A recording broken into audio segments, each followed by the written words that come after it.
warahmatullahi wabarakatuh. Selamat datang di kelompok kami, keluarga Fadlur Rahman. Nama saya Muhammad Rizky Fadlur Rahman dan ini Wahfi Fadlur Rahman. Ingin membahas tentang mitos-mitos yang ada di film horor, baik di Indonesia maupun di luar negeri. Silahkan, yang cerita pertama itu akan disampaikan oleh Wahfi Fadlur Rahman tentang filmnya itu Insidious pertama. Nah, iya. Silahkan. Jadi saya nonton film horornya itu film horor dari luar negeri, film Insidious pertama. Jadi dari film itu saya tangkap ada beberapa unsur mitosnya.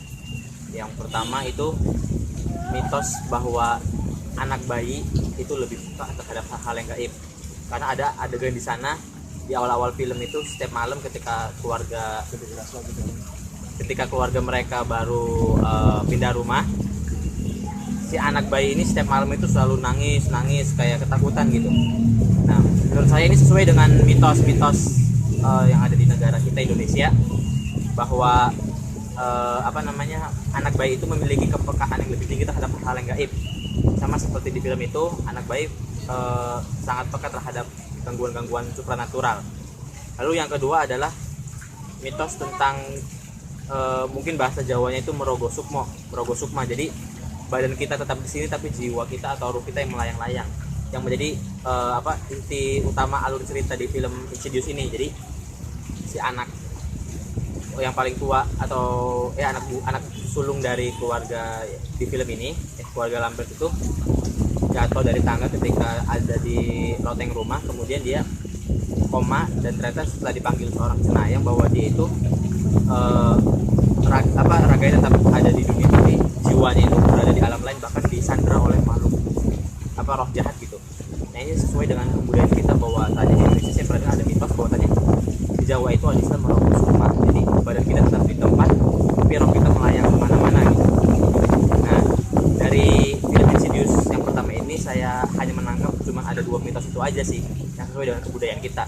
Karena bagi saya yang selebihnya itu mungkin mitos orang-orang Amerika tapi bukan termasuk mitos orang-orang kita Indonesia. Terima kasih. Ya, untuk mitos yang anak kecil itu peka itu kan biasanya ditutup saat usia 2 tahun ya. Tapi memiliki kemampuan khusus yang 6 sense itu pasti akan terus sampai dewasa kan itu. Itu kalau anak indigo. Iya, kalau anak indigo Iya. kan. Nah, terus yang rogo sukma itu kan bisa dijelaskan secara ilmiah ya, Pak. Secara ilmiah kesehatan gitu. Bisa. Dan bisa juga di paranormal juga ada yang bahas seperti itu. Iya. Itu tinggal kepercayaan kalian masing-masing sih. Betul. Untuk menangkap hal tersebut itu menjadi mistis ataupun Ilmiah. Dan selanjutnya saya tentang film Tuyul part 1.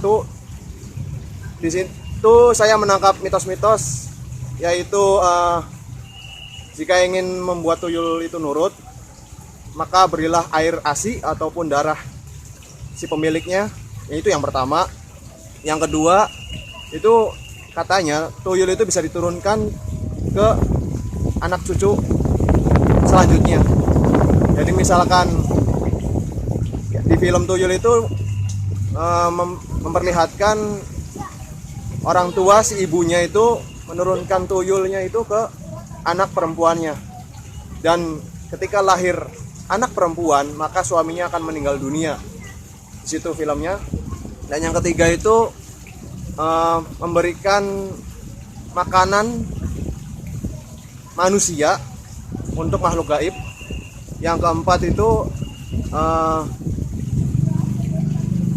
jika ada janin yang belum lahir itu maka bisa dirasuki oleh tuyul tersebut untuk istilahnya tumbal ataupun ya seperti itulah.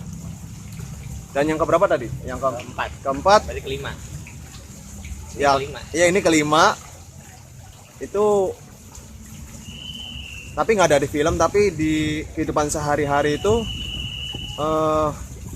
jika ada orang yang menggendong sesuatu di belakangnya tapi tidak wajar, itu memberikan persepsi bahwa dia itu memelihara tuyul sih.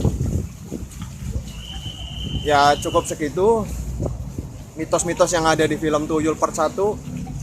Di akhir ceritanya itu ada seorang pemuda yang memasuki rumah si perempuan ini, menemukan berapa botol? 5 botol.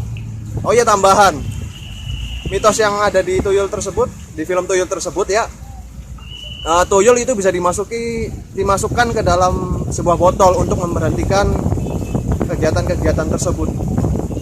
Barangkali ada yang ingin diskusikan. Itu kan tentang film tuyul ya, termasuk kan Ya. kalau di Indonesia termasuk kan itu pesugihan. Ya, Yang namanya pesugihan itu kan supaya kita kaya secara praktis, tapi kerjasama dengan setan akhirnya kita mesti melakukan tumbal. benar. Nah tadi yang termasuk tentang apa, ibunya nurunin Ya. tumbal apa pesugihan tuyul ke anaknya.